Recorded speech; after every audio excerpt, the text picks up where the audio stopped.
Halo teman-teman semua, pernah kepikiran gak sih gimana caranya perusahaan-perusahaan besar itu merencanakan keuangan mereka untuk 1 tahun ke depan?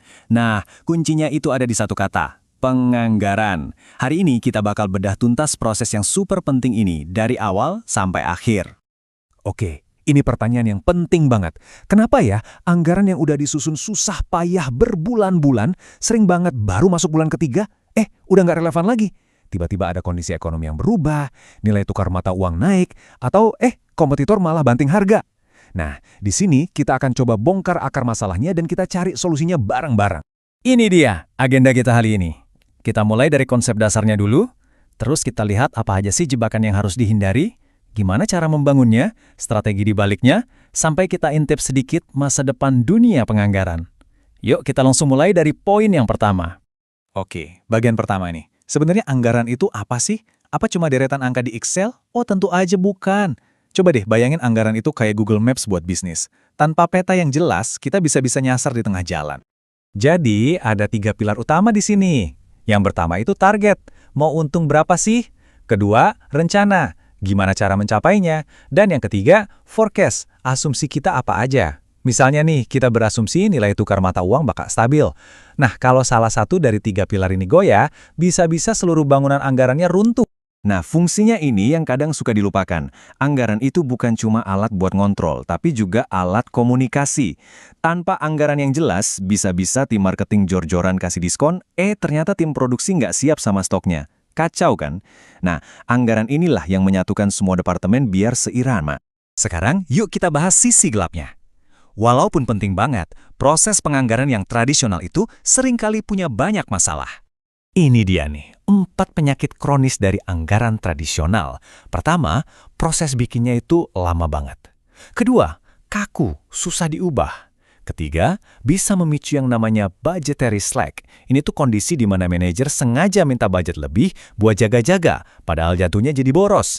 Dan yang keempat, ini mendorong orang buat main aman dan fokus ngejar angka target, bukan fokus ke inovasi. Terus siapa sih yang bikin anggaran ini? Biasanya ada 3 model. Pertama, otoritatif. Ini kayak jenderal kasih perintah aja. Cepet sih, tapi orang di lapangan mungkin ngerasa nggak dilibatkan. Kedua, kebalikannya, ada partisipatif. Ini kayak musyawarah, semua diajak ngobrol. Komitmennya jadi kuat, tapi ya itu prosesnya lama.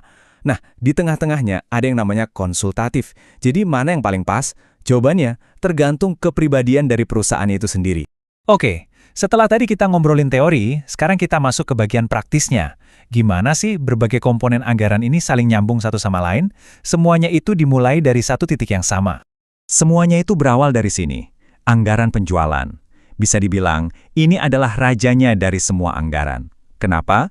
Soalnya kalau kita salah prediksi berapa unit yang bakal terjual, efek dominonya itu bakal merusak semua anggaran lainnya. Dari mulai produksi, sampai pembelian bahan baku. Jadi, ini fondasi yang paling krusial. Nah, dari penjualan, kita turun ke produksi. Rumusnya sebenarnya simpel aja.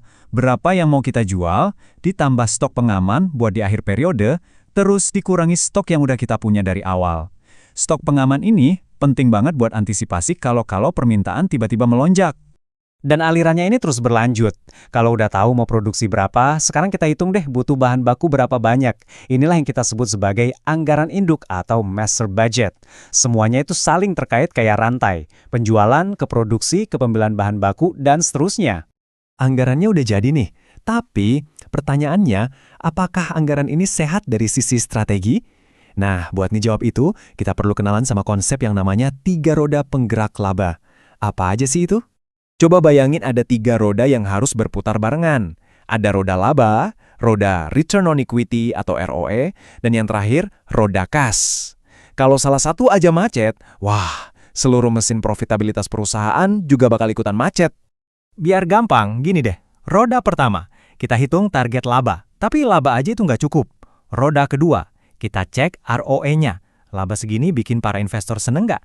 Dan yang paling penting, roda ketiga, roda kas. Kita punya cash yang cukup nggak buat bayar gaji dan tagihan?